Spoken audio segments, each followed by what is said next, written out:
Ladies and gentlemen, please welcome back David Icke. Thank you. Thank you.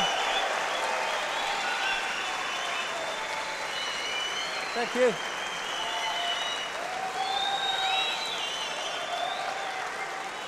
Thank you.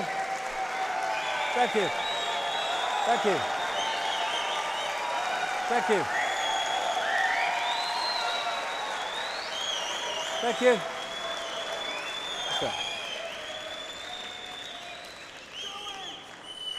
Look at the muck in here. Oh, excuse me. Excuse me about the shirt. The other one smells like a wrestler's jockstrap, you know. After all this time, too much information, Dave. I know. What I want to finish on is looking at what's coming from a point of view of emerging from this crap. In other words, emerging from the mind prison that we've been put into, and therefore creating a reality that we'd rather have compared with the reality that we've been living. And breaking the spell is actually pretty much sums it up, because it is a spell in many ways, if you want to use that symbolism.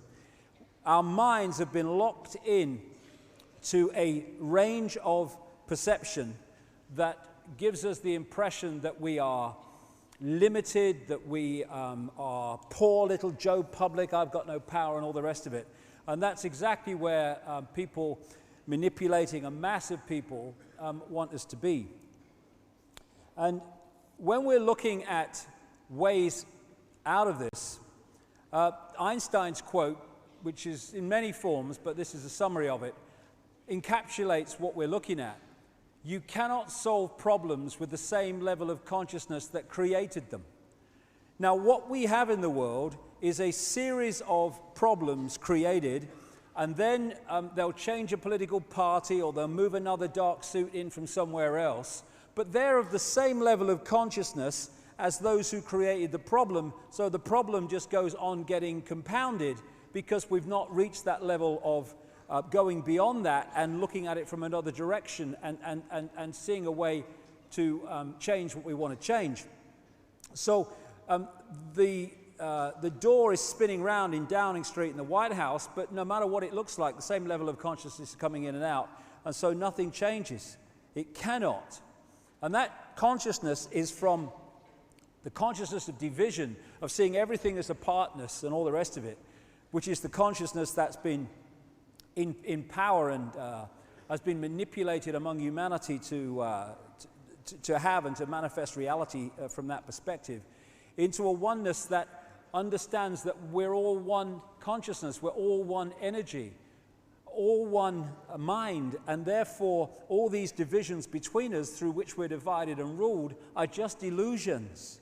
You know, if someone got a baseball bat and started smacking themselves round the head with it, we would call that crazy, madness, insane. But that's what we're doing with the conflict in Palestine, in Iraq, in Second World War. We're one consciousness that's been set at war with itself. And when I say, and again, I talk about one consciousness, I'm not talking about one clone kind of bland, everyone the same consciousness. Absolutely the opposite of that. And one way of seeing how much we've come along the road to understanding this idea of connection and expressing the uniqueness of all possibility is how much we do that, and how much we are clone-like, just following the one in front, sticking to the norms, never stepping out of line. Now, we've become clone-like, not because of oneness, we're all the same, because that's not what oneness is about, but because we have disconnected from that infinity of all possibility, which we can play with and move around and get different points of observation from, and we're just playing and expressing and getting infinite joy from the infinite possibility that's there, and instead we've allowed ourselves to be suppressed into a fractional area of possibility. You know, so that's when we become clone-like. That's when we all act the same. That's when we become sheep. There's no contradiction between oneness and infinite variety, infinite diversity, which is what oneness is. So we can open our minds to multidimensional levels of awareness. It doesn't mean we're going to psychically bloody see everything. Oh, I've just seen someone over there, look, and all that stuff. But we are accessing that level of awareness, and therefore our point of observation of this reality is coming not from in this world. When you're in this world and of it, then you're buggered, really, because all you've got is this world to tell you what reality is and who you are. When you open your consciousness and move your point of observation, you are in this world physically, at least as a projection, but you are not of it in terms of your point of observation. And they're the people that stand out in society. They're the ones that people who are in this mode say, you're crazy, you're mad. No, he's different, because he's got a different point of observation to you. That's all it is. We're the same, but with different point of observation within infinity.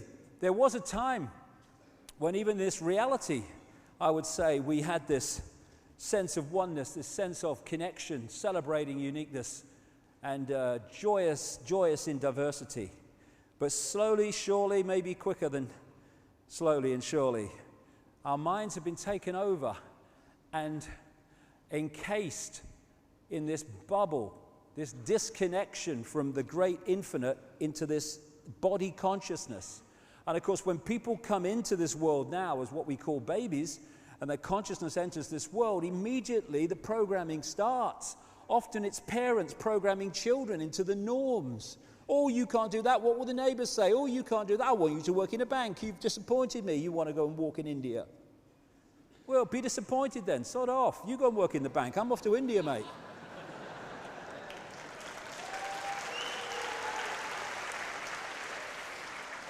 And this kind of symbolizes this picture from earlier in the War Memorial in Sydney, Australia, the way we've been encased and suppressed and therefore lived this false identity, this mask that I was talking about, of false identity. We are now being offered the opportunity, for not least for reasons I'll come to actually break through this. And this is not literally breaking through something. It's a vibrational freedom. Because once we open our minds and open this, because, you know, I would say that the real Trinity ain't Father, Son, and Holy Ghost. It's left brain, right brain, heart, chakra, vortex, the center, the balance point. When these three things are working in unison, we have the balance of all possibility. We have the right brain connection out into the beyond. We have the access of creativity, of seeing a different spin on life, of uniqueness, of all these things. The left brain, which is here for a reason, decodes this stuff and brings it down into a structural level that we can deal with within this reality. And this is the balance point between the two, which takes us way, way out there into realms of understanding beyond words, beyond anything that we can understand through this level. And those three things working together, decoding reality, bring balance. This would never allow this to get involved in the stuff that we've been talking about, in control, in abuse, in war, in conflict. It wouldn't go there. If this is going to be used to function within this reality, it is on this and this terms, not on this term, on the terms of this isolated left brain consciousness that is isolated from the rest of existence, working in its own sub-world of structure and competition and all the rest of it. When these three things are working together, then we can decode reality in a way that the left brain alone could never even think about doing. And when we start to do that, when we start to open our minds, and all these phrases we use that absolutely encapsulate what we're talking about, when we open our minds and start to access and decode a much wider range of frequencies, suddenly the reality that we create, the way we see this reality and perceive it of what it is, just expands into a level of understanding that is just beyond anything we could imagine before when we're here, thinking everything's real and solid and apart and divided. And that's when the box goes on. The difference between the two is fantastic in terms of our perception of reality, and we are now in a process where this is taking place, where this box is coming off. More and more people, and the true nature of who we are is starting to be understood and expressed.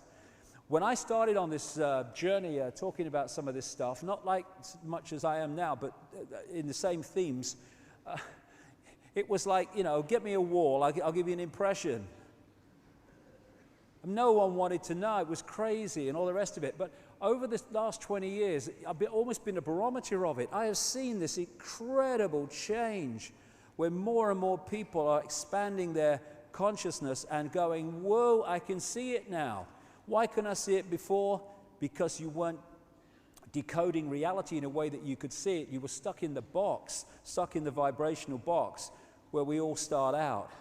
And talking of boxes, these entities, this force that seeks to control us, is not an all-knowing, all-powerful, all-wise force.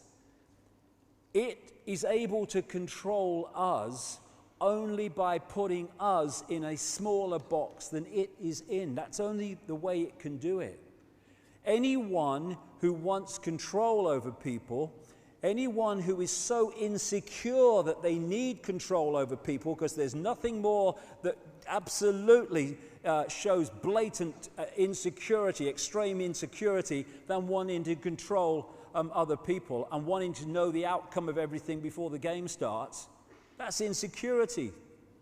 Secure people, they kind of, okay, how it turns out, that's fine. But I'm just going to enjoy the moment and live the moment. No. Insecure people, no, how's it going to turn out? All the rest of it.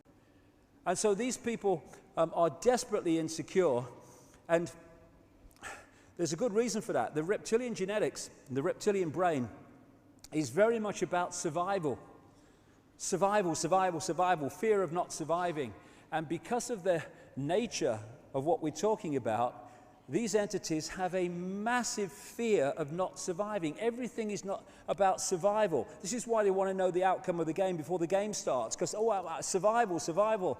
And there can be no kind of states of flux. I can't deal with states of flux when I don't know the outcome. We've got to control the outcome. Everything is control, left brain structure. And so they've had to control us, who have the potential to be infinite possibility, having an experience in this reality, which is what we are. We have to be put in a smaller box than them.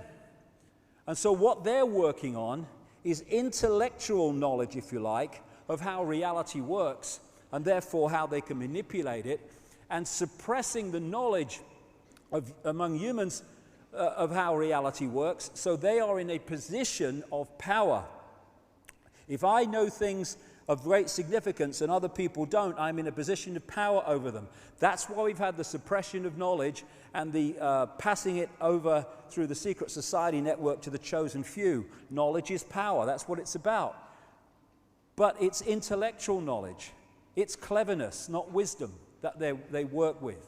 They're very clever. The way they've structured society to get the outcome they want is very clever, but it isn't wise. And cleverness without wisdom is the most destructive force on earth.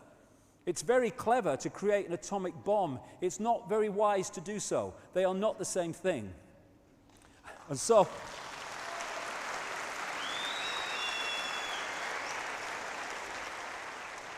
we're not dealing with an all-powerful force here. We're dealing with a frightened, fearful, frightened of not surviving, insecure force that needs to control to pander to its own insecurity and fear of non-survival. So when we come out of the box, as we're coming out of the box, this force ceases to have that power over us, because we're no longer in a smaller box than as that it's in terms of knowledge and awareness. And I always use this analogy of the ball on top of the water, on top of the tank. You know, when you go through all these different levels of how we are attacked mentally, emotionally, and physically to suppress us and to hold us in the box, in the bubble, that tells us something about us. A lot of people don't realize. Oh, it's negative. No, it's not negative. It's extremely positive if you want to use those terms, because it's telling us who we really are. The level of suppression on multi-levels, in multi-ways, that they've had to go to and continue to go to hold us in servitude, shows the potential of genius and magnificence that we really are. And that's our natural state, is multidimensional connection. We are in an unnatural state. We've been manipulated into it, one of disconnection, of awareness of that. And if you take the analogy of the ball, if you push a ball, or you want to put a ball in an unnatural state, i.e. on the bottom of a tank instead of at the top, its natural state, then you have to push it down and you have to hold it there. You have to hold it there because once you let go, boom, natural state. And so what they're doing is throwing all this stuff at us to symbolically hold us at the bottom of the tank in an unnatural state. What we think are norms and the way life is and the way humans are is actually anything but the norm. It's the way we've been suppressed into. It's not our true natural state, which is multidimensional connection in this world, experience it, but not of it, and awareness of being not of it while we're experiencing it. That's our natural state. And we're now getting the opportunity as this information comes to light, and for other reasons I'll come to in a second or so, or a minute or so, that we just need to open that telescope, to open ourselves to a greater level of awareness and allow it to come in. You know, people say, when's the cavalry coming? Well, you know, the cavalry ain't coming because it's already here. It's in the space that we are occupying, in the space that we are experiencing now, are all those levels of consciousness which, when connected with, will bring us to a state of awareness and potential for creativity that we would think was beyond belief at the moment. It's there. And it's not the cavalry has to come to us, it's we need to go to the cavalry, because what it is, it's always there. We just need to open our minds so we can connect with its level of vibration. The idea of this crowd is to lower our vibration at the body consciousness level so that there is a disconnection vibrationally with higher states of consciousness. Because when you look at fear and its sub-parts like stress and guilt and all the rest of it, all this stuff they leave behind when they go into a near-body state or a right brain state, left brain shut down like Jill Bolte Taylor. When you rid yourself of those emotions, you start to realize, as these people have, the nature of who we are. But what we're looking at the moment, this time, is the opportunity to expand our consciousness so that we vibrationally connect with the cavalry. The level of consciousness, the level of awareness, the point of observation that is just there waiting for us to connect with it. So when you are in a state of fear, and all these other sub-emotions that I talk about of fear, they are low vibrational emotions. What we talk about when we're in those states, God, I feel so heavy today. Oh, I feel so dense. Yes, because the energy field, your energy field, slows down vibrationally when we get in those states, and there is a disconnection from higher states of awareness. To do with vibrations, it's to do with frequency connections and all the rest of it. So it's up to us to open ourselves to these levels of consciousness and not for those levels of consciousness to come down here to where the state we're in. Why? Because they can't. Because of the level of consciousness they're at, they're vibrating to a certain frequency, and if we're down here, never the twain shall meet. We need to go and connect with it. And it's when you open your mind and your consciousness and you start to make those connections, that's when suddenly you think, why didn't I see it before? I can see it now. We're in control of this, not some bloody entities shape-shifting themselves around the sodding world. We're in control. That's the great secret they don't want us to know. Absolutely it is.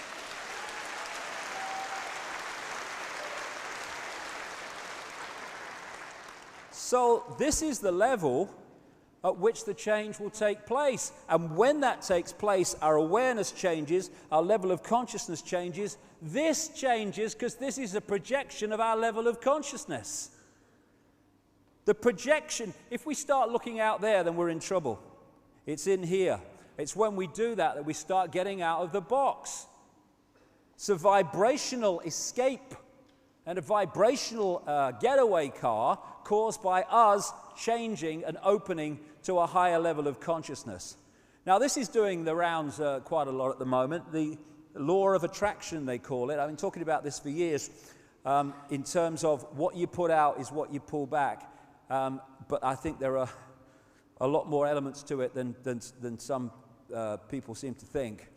When you are in a certain vibrational state because of your emotional, mental state, all the rest of it, you're putting out a vibration that reflects that. It's like I call it magnetic attraction, basically. Vibrational magnetism, I call it. And that is going to lock into vibrational fields of like frequency, and it's going to draw them towards you like a magnet. So what you put out, you lock into and draw towards you. When people, I've met so many people that keep attracting the same kinds of people into their lives. And I'm watching it and I'm thinking, soddy hell, not another one. It's like it's just the same as that last bloke and the one before him. Why? Because what's going out ain't changing, so what's coming in isn't changing. Because what we draw into us as relationships and jobs and experiences and all that stuff is a reflection, a holographic reflection of us. We all live in our own little universes, really. There are points where we share the same basic reality, but we live in our own universes because what we're putting out is what we're drawing towards us. The question is, how do we change what we're putting out? Fear. We attract to us what we most fear. When I was a kid, I was terrified of dogs when I was a kid. And whenever I went out, the dogs always came for me. I mean, honestly, you got a complex. I had a council estate in Leicester, and it's full of houses now, this place, but there was a green in the centre of it. And as I walked across, I used to get the bus. It was only one stop. I used to get the bus in the end to avoid going across this green, because I went across this green, the dogs came out for me. Row, row, row. My mates left them alone. And we go, hey, bloody hell, why am I so unlucky? Why me? I'm frightened of dogs and they come for me. You're not frightened, they're near you. Why? Vibrational attraction. Same with the things we like. We can attract them. Relationships. Relationships are a vibrational attraction. We draw them in. When we sync with people, we sync with them energetically, you have a relationship. Then, for whatever reason, someone might change, and their energetic field changes, their magnetism changes, or whatever, their vibrational field changes, and suddenly it's not syncing with that person anymore. In the holographic play-out world, we say that relationship has broken down, and they've parted. Well, they've parted vibrationally. And sometimes, that's good, because you get things from each other and you learn from each other, and then, hey, it's time to move on and have other experiences. But it's the vibrational connection that draws them in. It's the same with jobs. It's the same with luck. Luck. Why are some people lucky and why are some people unlucky? Because what they're putting out is what they're drawing towards them. I watch in sport and football and stuff, and sports people. These people that they get so close to winning, but they never quite can win. It's almost like they're frightened of winning. When I observe some of this stuff psychologically, it's almost as if they can't believe that it's possible for them to win. Oh no, that happens to other people. It doesn't happen to me. So when you get to that point where you're just about to achieve, somehow in the holographic play-out world, you manifest something that actually stops you winning, even though it seems to be no problem, it's going to happen. And it's what people call having a self-destruct button. Just when you're about to achieve something, where's the button? Boom! Oh, something's happened, and it doesn't achieve what is obviously going to happen. It's because of the energy we're putting out, which is a reflection of our mental and emotional state. And one real big energetic magnetic attraction of reality is intent, I've found. Intent. An intent, this is what I'm going to achieve. This is what I'm going to do. This is what I want to do. This is what I will do. When that intent goes out, it goes out as a vibrational field, and it draws back towards us all that we need to achieve that intent every time. The thing is, at this point, it breaks down with so many people because what they need to experience to achieve the intent they say they want is not something they'd like to experience. So I'll bugger that for a game of soldiers. I'm not having that. I don't want it that badly. And when we start to transform, things start to change in our energy field. When that happens, things that we were drawing towards us in the old energetic state are not making a vibrational synchronization anymore. And so in the holographic play-out world, relationships break down, or you lose your job, or you move home, or something happens. Your life changes in the play-out world of the projected holographic reality because what's projecting it has changed. And so when we put out an intent, this is what I want to do. I want to expand my mind. I want to open my mind. I want to connect the true magnitude of who I am. There are things that come towards you that you don't often like very much, but it's necessary to break down those structures within us so that that intent can be fulfilled. There's this DVD that's been going around for a little while now called The Secret, which is based on the law of attraction. And, you know, I think the principle, there's a lot to be said for it, but I do think it can be very simplistic sometimes, this stuff about law of attraction. The idea that if you keep visualizing a Ferrari, that somehow you're going to have a Ferrari, and, you know, and you put Ferraris all around your house. You know, I'm visualizing I'm going to get a Ferrari. Well, the thing is, maybe you will get a Ferrari. Good luck to you. Don't see myself anything in them, but that's just me. But if your journey, what you've come to experience and what you've come to do, does not sync with having a Ferrari, then you can wallpaper your bloody house with Ferraris. It ain't gonna happen. It ain't as simple as visualize a Ferrari, law of attraction, brum, brum, brum, here I go. It's the totality of the energy field that we create that draws in our attracted reality. One part of that is the range of energies or vibrations and frequencies that we are accessing. The more expanded that is, the larger our state of awareness, the more our energy field in embodiment is affected by that. That affects what goes out, it affects what comes in. What our energy field contains from all these different influences together makes the magnetic connection which we draw into us.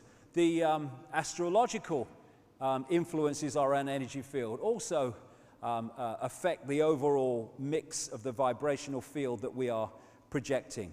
Because, as I said earlier, when you're born at a certain time, the energy nature of you and where you're born is affected by where the planets are, so you're going to have a slightly different or sometimes significantly different energy field influenced by the planetary and star influences than someone born at a different time.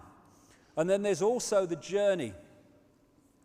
We come in with a certain amount of coding that takes us through a journey, and sometimes maybe a challenge that we will then follow without realizing we're following it. And so when I look at my life, there are many times when I've said that, why me? What have I done? I remember in the early 90s, I'm thinking, I only want to kind of be spiritual like, and I get all this shite thrown at me. You know, and it's like, why me? Oh my God, what have I done? I'm only trying to do some bloody help. Come on, what's going on? And then I look back and I see those nightmare experiences as my greatest gift. My greatest gift. We are often offered our greatest gifts magnificently disguised as our worst nightmares. Because we are what we are at this point, not despite what has happened to us, nice, not so nice, and all in between, but because of what has happened to us. That's what's brought us to this state. And there was a time in my life, like everyone else's life, when I was, shall we say, aware of how people saw me. You know, as you do when you're a teenager and then you grow up, you're even older, you're always saying, you know, how people see me, and you're on the telly, and, you know, I hope people like me and all that stuff. And you are, in other words, you are looking for external approval because that helps your insecurity.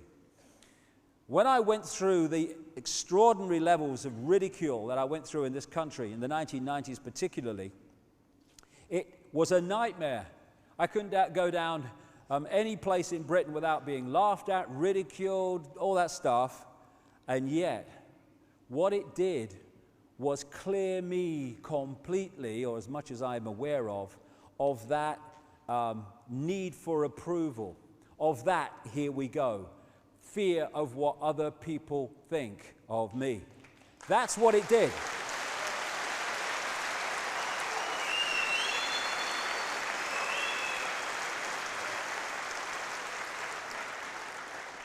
So many of the why me's, we really ought to ask, why me? Why does it all happen to me? Great question. Why does it always happen to you? Because it's here that the power is. When we realize this is where the projection's coming from, then if we change this, the projection, the holographic physical experience, must change in line with the change in the projection, and therefore our life changes. But it don't change out there, it changes in here. And my experience of life now allows me to continue to take ridicule and abuse and all that stuff, but I don't give a damn anymore. I don't give a damn. It's changed my reality.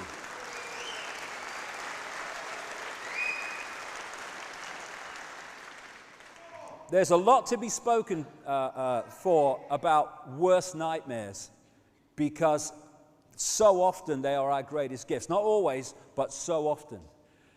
And moving to another level of consciousness is moving our point of observation from within this holographic reality, this physical reality, this suppressed reality, into that level of reality that people experience in out-of-body experiences. From that perspective, this world looks totally different. If we can move our point of observation of this reality while we're still in it, then everything changes. Because the level of consciousness changes, and therefore the problems we wish to change and the things we don't like in this reality can change, because the level of consciousness is higher than those that created the problems. So it's moving our point of observation to another level, and then everything changes here. It can't otherwise. And it's interesting, when you look at these things, the astrological influences, the level or range of frequencies that we are accessing, which we call awareness, the energy fields that we have, the auric field, which then attracts to it what it's putting out, the life journey, the why me stuff, all of them have one thing in common. They all come from within. Not out there. There is no out there. It all come from within. What the manipulators want us to do, and constantly encourage us to do, is to look out there. As Gandhi said, you must be the change you want to see in the world. You must be, because you are the world, your world, and together the world. And therefore, when we change, the world changes. If we don't change, the world can't change, because the world is us and we are the world. What the manipulators want us to do is look out there. And one level is looking for someone to blame all the time when things go wrong in our lives. And I understand that. It seems like that sometimes. You're to blame, you're responsible, and what's that doing? It's saying, you have my power, you have my power, you have my power, because I haven't got control over my life, you have, because you're to blame, therefore you must have power over me. Giving power away, we do it all the time. When we go, hold on a second, how have I created this situation, how can I uncreate it? Now, where's the power gone? Thank you, I'll have it back. You're not to blame, I'm not even to blame. I'm just using my knowledge now to change the reality I don't like, because I have the power, because I'm creating it. Therefore, you don't have power over my life, I have power over my life. Thank you very much. Completely different point of observation. Now I'll change my life, because you're not in control of it, I am. Luck. Luck. Luck, oh, I'm so unlucky. Why? Put it out, bring it back. You know, I've observed so many people, bloody hell, I've observed me bloody self through my life. When you see the same recurring thing, oh, I'm so unlucky, oh yeah. Why? Why? Power back, I'm in control. So, when we look out there, and this is what we're encouraged to do, it's like looking at a movie screen, because you don't like the movie, i.e. your experienced reality, and starting to shout at the computer screen or at the movie screen. Oh, yeah, don't like this movie. Change it, change it. You're mad, mate. It's a bloody movie. It's a projection. You can't change it by shouting at it. It's your fault. The projection is back there, or behind there in this case. That's where it's coming from. So if you want to change the movie, mate, go and find the projector, and then this must change. You ain't going to change the movie by shouting at the sodding screen. But what do? Every day we shout at the sodding screen, because we don't go to the projector, which is projecting it. Why? Because it's much easier to think it's someone else's fault. We talk about, you know, people controlling and stuff like that. A few people can't control billions unless billions allow themselves to be controlled. Responsibility. Let's take it back here.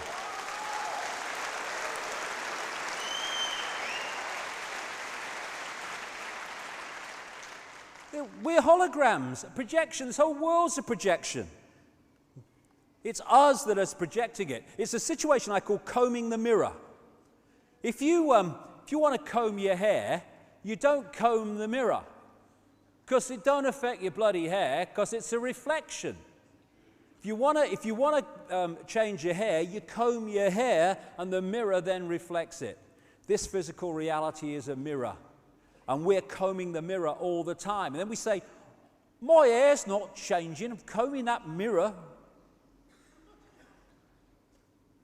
This experienced physical reality is merely a reflection of that. We have the power. We just need to take it back from this level of division, apartness, can'tness, to isness, I amness. I am all that is, ever has been, and ever will be-ness. What a transformation that will make of this reality. And a part of this on a holographic level or energetic level is moving into the right brain. Not moving out of the left brain and boarding over the doors. We need that to function in this reality. But having this serve the higher reality instead of being the governor, dictating reality. And to do that, we need to start being at peace with this terrible crime of being different. If you don't want to be different, or you're not happy with expressing yourself as a unique expression of all that is, a unique point of observation within the infinite mind, then stay out of the right brain. And don't even think about transformation, because that part of us that wants not to express that uniqueness lives in there. That doesn't want uniqueness, it wants structure, conformity, rules. I like rules, I do, I love them. This wants to express uniqueness. This is me, I am free. I am a different expression of all that is. So are you, pleased to meet you. What do we say? Who are you? Oh, I'm a coal miner. Oh, I'm a journalist. Oh, I'm a 70-year-old person from Essex. No, that's what you're experiencing. Wouldn't it be great? Hello, nice to meet you. Who are you? I'm all that is, having an experience. Oh, so am I. Nice to meet you. Nice to meet you. How you doing? All right.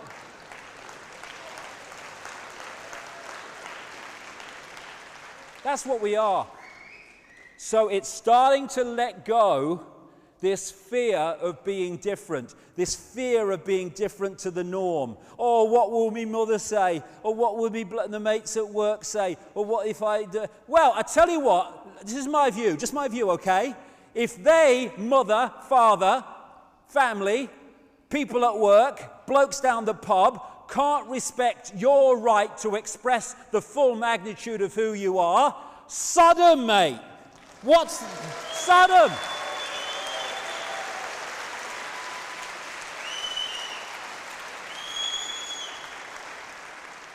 Bloody hell. All my friends, they try to make me conform. They're ever so good. Oh, really?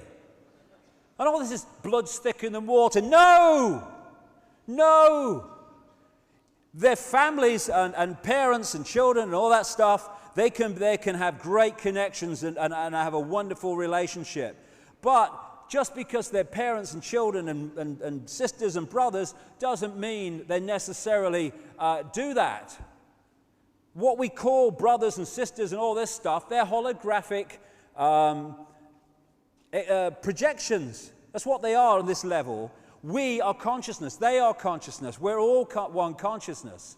It doesn't mean that one consciousness is more special or in relationship to another one, and so we have to conform to that one thinks because they're our parents. Sod that. Respect me, respect you. Everyone's a winner. Tell me to live the life you want me to lead on your bike, darling. This is what it takes to move out of suppression into freedom. And you're not kind of being horrible about it and saying, oh, you know, horrible and that business. You're saying, if you can't respect my right to be who I am, then you're just going to have to move aside, because I am going to be who I am, whether you like it or not. You can respect it or you cannot respect it, support it or not respect it, but it's happening, because this is me. And it's amazing when you actually take these situations on, how other people around you actually do start to come towards you and say, okay, I'll see it. And if they don't, well, they don't, fair enough. I'll see you on another dimension, we'll talk about it. No problem. We'll have all of them vibrational beers. Free your mind. Free your mind. I found this. I only found this morning. I only put these things together finally this morning. Funny enough, I'll just keep getting ideas in my head. And I found this one. Stop making excuses. That's absolutely a brilliant point.